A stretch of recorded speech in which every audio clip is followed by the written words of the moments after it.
Kedikdayaan Rafale sebagai jet tempur generasi 4,5 masih terus menanjak tajam. Dikarenakan jet tempur Rafale sendiri nantinya akan dipesan oleh banyak negara setelah Indonesia, diinformasikan dari laman aerotime.aero pada tanggal 13 Februari tahun 2022, diinformasikan bahwa Irak telah merencanakan pembelian jet tempur Rafale. Dan sayangnya sampai saat ini bahwa pembelian resmi jet tempur Rafale oleh Irak belum resmi rilis. Jika nantinya Irak jadi membeli Rafale, maka Irak akan menjadi negara pengguna ketiga jet tempur ini di kawasan Timur Tengah. Karena pengguna pertama jet tempur Rafale di kawasan Timur Tengah adalah Qatar dan nantinya pengguna kedua akan disusul UEA. Selain itu, di balik kecanggihan jet tempur Rafale rupanya masih kalah dari pesawat asli Prancis ini. Diketahui jika pesawat asli Prancis ini adalah Atlantik II yang ahli dalam misi anti kapal selam plus misi maritim. Dilansir Zona Jakarta dari saaforsis.org, Atlantik II menjadi varian pesawat anti kapal selam yang diperbarui dari versi Atlantik I. Alhasil Atlantik II dikenal sebagai ATL-2 yang berasal dari keturunan langsung dari Breguet Atlantic. Terbukti jika Prancis masih menggunakan Atlantik II dicap sebagai pesawat anti kapal selam terkemuka di Eropa. Apalagi Atlantik II dibuat oleh developer jet tempur Rafale yaitu Dassault Aviation. Alhasil di Atlantik II memiliki Power 2X Rolls-Royce Tinti 20 Mach 21 seri mesin turboprop. Perlu diketahui jika Atlantik II ditugaskan pada tahun 1989 sampai saat ini. Dengan mesin andalan Atlantik II tersebut, maka masing mesin mengembangkan 6.100 tenaga kuda. Maka Atlantik II memiliki kecepatan maksimum 400 mil per jam, 643 km per jam. Dari kecepatan maksimal tersebut, maka Atlantik II memiliki kecepatan jelajah 200 mil per jam, 321 km per jam.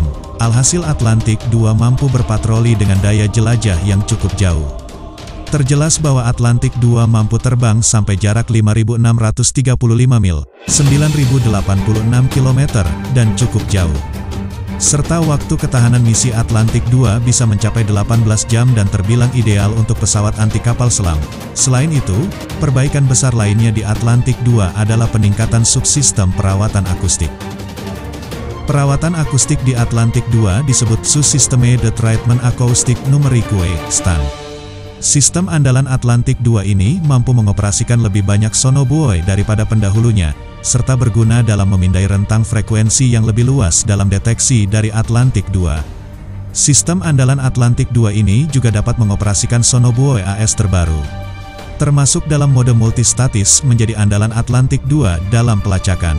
Atlantik II juga mengemban turret elektro-optik, EO, serta Wescam MX-20 juga telah yang sama dengan P-8A. Teknologi canggih Atlantik II telah dipasang pada beberapa pesawat sejenis.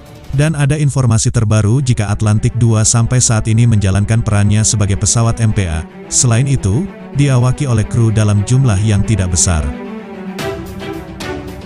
Terjelas dalam informasinya jika kru yang ada di Atlantik II bisa mencapai 12 orang. Teruntuk hal hebat dari Atlantik II adalah soal daya tampung muatan yang bisa mencapai 3,5 ton. Dari berat tersebut maka ranjau laut, bom konvensional bisa dibawa oleh Atlantik II sebagai andalan. Selain itu, Atlantik II dapat operasi di ketinggian rendah 100 kaki, 30,4 meter. Dengan terbang rendah tersebut, maka peran Atlantik II untuk meluncurkan torpedo sangat ideal. Sedangkan Atlantik II dapat terbang hingga ketinggian 30.000 kaki, 9,1 km.